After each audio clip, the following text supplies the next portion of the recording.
limping and I have my big winter boots on because it's the only thing which will hold my frickin' toe in place.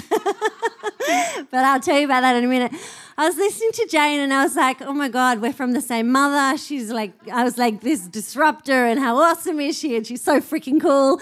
And then she got to the bit about it not being personal and I was like, ugh. So I've got this whole debate going on in my head now because the collective's pretty personal to me.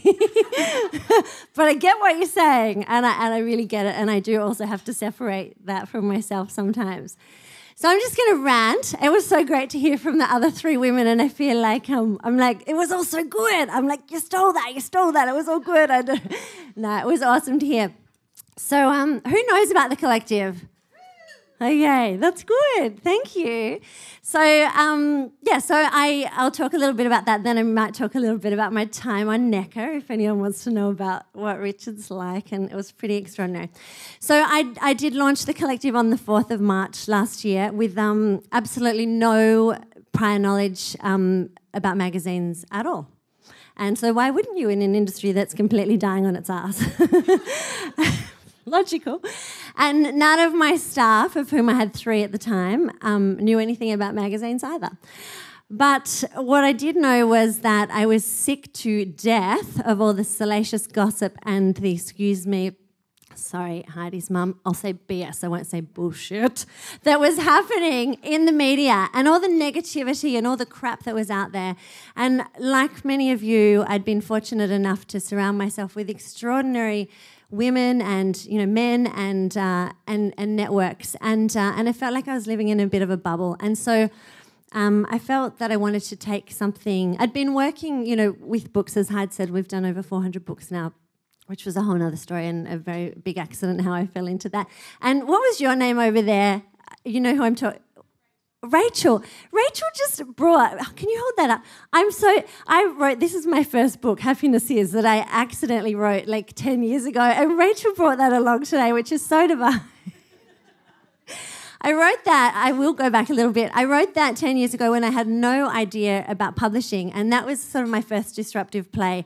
In Australia, books primarily go through bookstores, and I wrote a book because I was really unhappy, so I wrote a book about Happiness Is, as you would, and went around Australia and just interviewed people about what made them happy. And what I did with that book was I decided that corporates bought so many inanimate objects like coffee mugs and squeegee balls and stuff, and I thought, why can't they buy a book, as a premium or incentive or a gift or a reward? And that went on to sell 36,000 copies just by doing bulk pre-sales to corporates. So I've been doing that for quite a while, so I'm working with a number of individuals. But with the collective, I decided, well, why can't I do that kind of model and bring together, a whole lot of extraordinary people?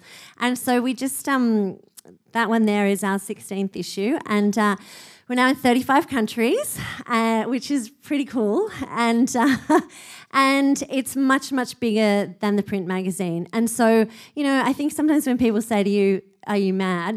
Are you drunk or on drugs, of which I am neither, it's not about the print magazine. It's never been about the print magazine. It's about building and fostering an extraordinary community like you guys who are, like-minded game changers, who are wanting to give back and do good in the world and, create something that they're really passionate about. And so the magazine is really just the cornerstone for that. It's been an interesting journey because, I don't know, some of you may have read my book and been following, and I say I'm an entrepreneur for entrepreneurs, so I'm nothing special, and I just kind of put it all out there, and nothing's off limits in terms of, what I'll say or what, you can ask me anything, literally.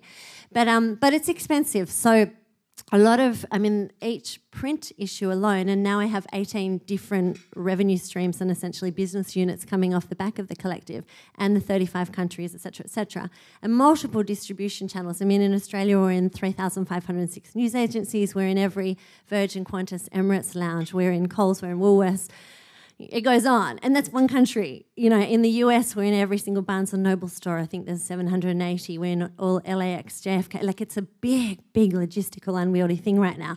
And it is me who owns it 100%, who had no background, no money, no staff. So my message really is that you don't need any of that. You really don't. You need a bloody big dream, and you need to really back yourself and have as much passion and tenacity and, all the stuff that these amazing women have talked about. And then you just need to go for it. And in actual fact, I mean, in Australia alone, there are over 5,500 print magazines. The Collective, I'm very proud to say, is now sitting consistently in the top 10 magazines. But that has been a very purposeful play. You know, I made it look like a women's magazine because I knew that, you know, Vogue and Marie Claire and Harper's sold a lot of magazines. I needed to sit next to them in news agencies, which nearly killed me because I kind of hate all that stuff, to be honest. Like, I wanted it to be real entrepreneurs on the cover, but I know that that doesn't sell. So I'd put Ryan Gosling on 2 issues ago. It sold us little socks off. And I kind of go, you know, I've had this internal battle around, I don't want to put bloody celebrities on the cover. But the reality is, if that makes people pick it up thinking they're buying a fashion mag and then they realise actually it's quite intelligent, full of extraordinary entrepreneurs like you, well, then I've done my job, you know.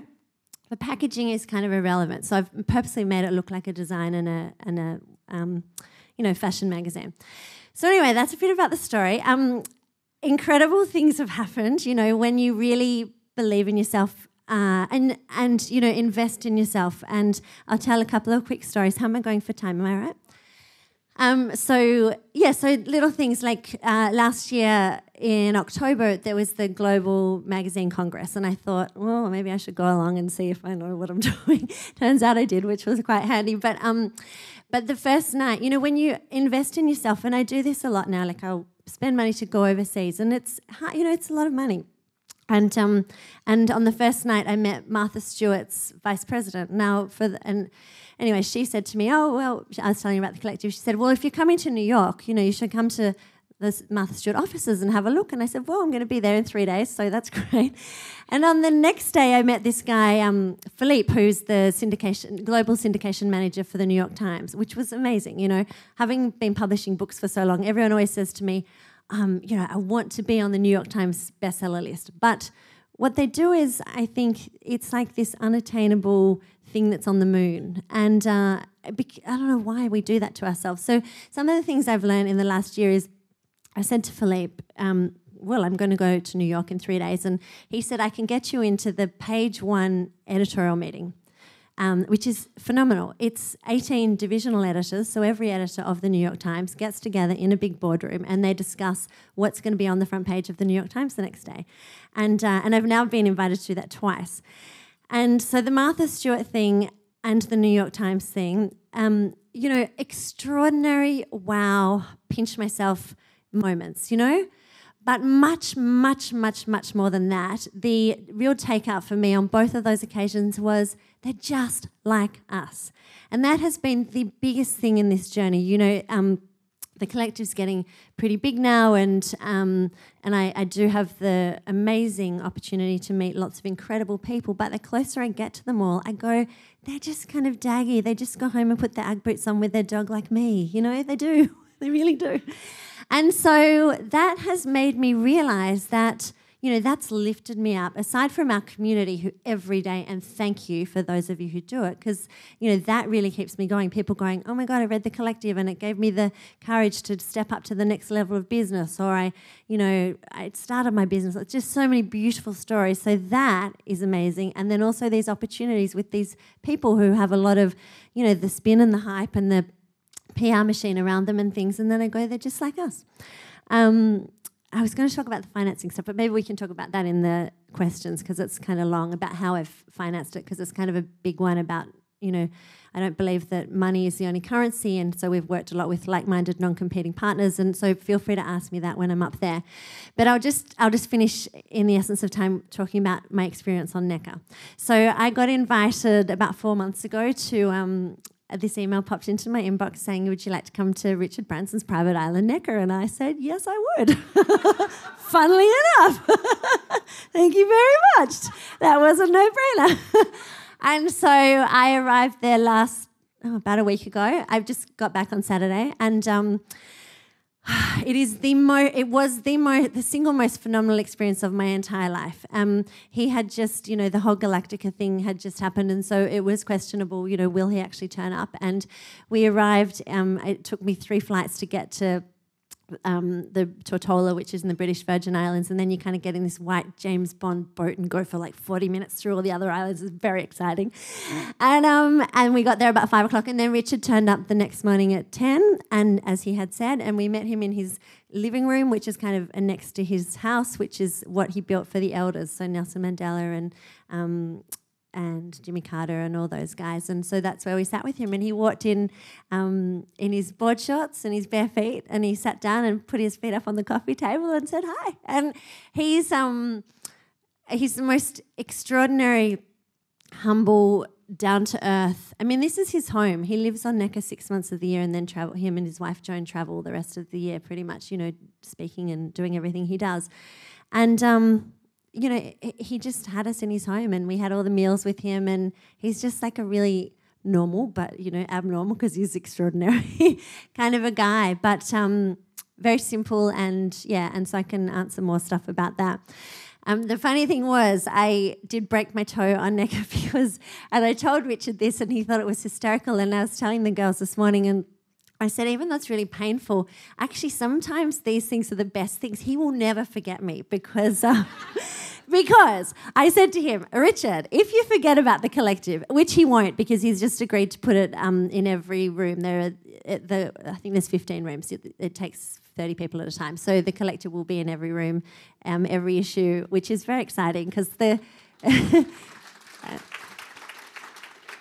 Yeah, thank you. And my book is now, Daring and Disruptive, is actually sitting in his bookshelf next to Nelson Mandela's Long Walk to Freedom. So anyway, but the toe. So I was sitting on the toilet. It's where a good stories start, right? And I had my shorts down around, sorry for the men, but I had my shorts down around my ankles, and suddenly this big snake jumped up, like a tree snake, like long. I've got a photo of it, was really big, and it jumped up, and I got the biggest fright, and it got the biggest fright, and so I tried to get off the toilet and run, and of course when your shorts are around your ankles you can't run, so I fell over and hit my head and had a massive bump, and then I broke my toe, and anyway, and Richard thinks it's hysterical.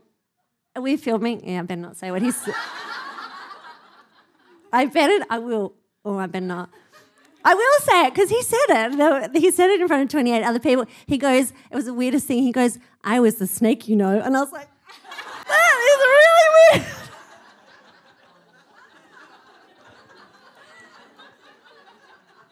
I don't know where he was going with that.